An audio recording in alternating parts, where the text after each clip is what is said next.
传闻中的四川的黑竹沟非常危险，牲畜靠近有去无回，甚至前往解密的科考队也失踪了上百人。这个地方真有这么玄乎和危险吗？这里是知识 TNT。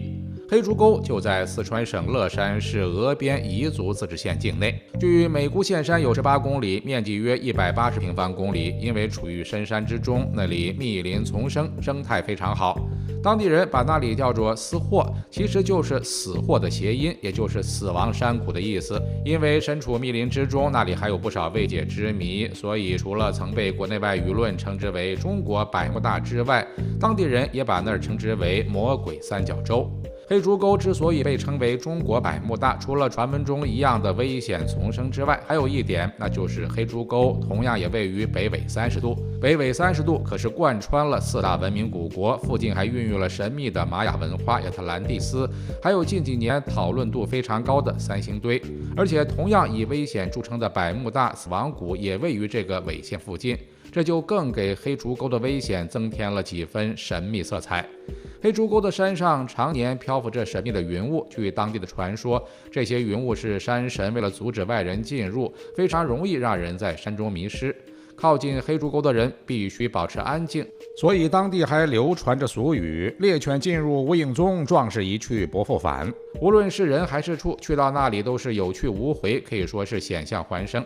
当然，传闻可能包含着人们对黑竹沟危险的想象和夸大，山神这类玄幻的东西不过是无稽之谈，云雾也只是山区常见的自然现象。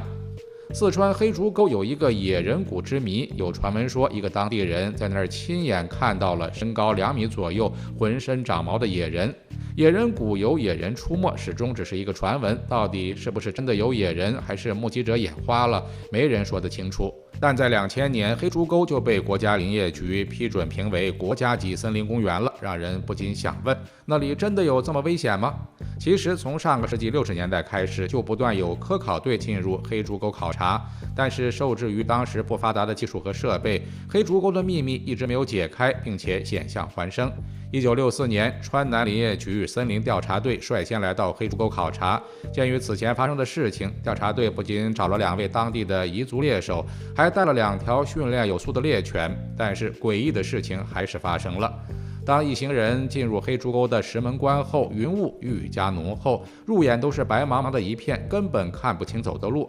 为了保证安全，向导派出2条猎犬打头阵探路。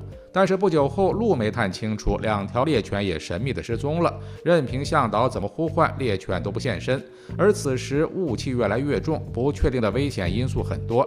在向导的提醒下，一行人决定不继续冒险，先撤退。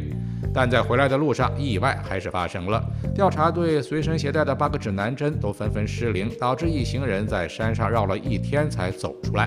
等到一行人好不容易回到营地，对照地图才发现，他们竟然偏离了原路45度，那简直是天差地别了。类似的事情在1977年再次发生了，四川省林业厅森林勘探队也来到黑竹沟调研。这次勘探比前次更为危险，因为前往调研的有3队人在考察过程中神秘失踪，至今都下落不明。而到了1991年，四川省林业局再次来到黑竹沟考察。这个时候，技术人员带来了当时非常先进的仪器，但是调查过程中还是遇到了大雾。但因为救援人员快速抵达，所以在考察过程中并没有出现意外。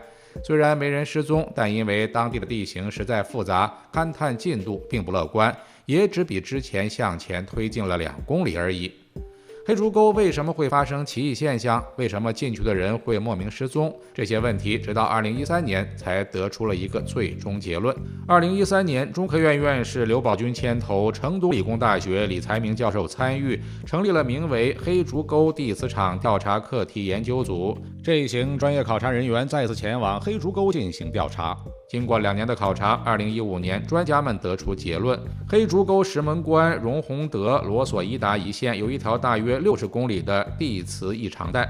基于前人的经历，指南针集体失灵。此次考察队第一时间检查了当地的磁场。当专家们使用子午测定仪对黑竹沟的磁场进行测定时，磁场数值显示为49300纳特，属于正常范围。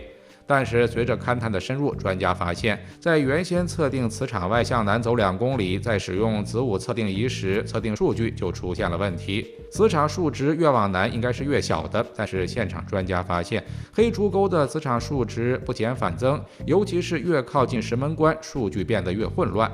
于是专家们开始关注石门关的环境，他们惊奇地发现，测定仪越靠近路边的石头，数据就变得越大。于是他们开始检查这些石头，不出意外，有了新的发现。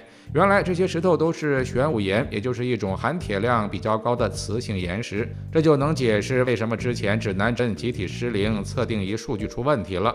而那些能带走人的云雾，其实也只是特殊的自然现象，因为当地多雨，而黑竹沟的生态非常好，植物的蒸腾非常活跃，空气湿度就非常大，水汽非常充足。又因为黑竹沟是山谷地形，水汽没办法很好的蒸发，所以就盘旋在山间，挡住了四周的地形和可以做记号的植被，人看不清方向，就容易迷失。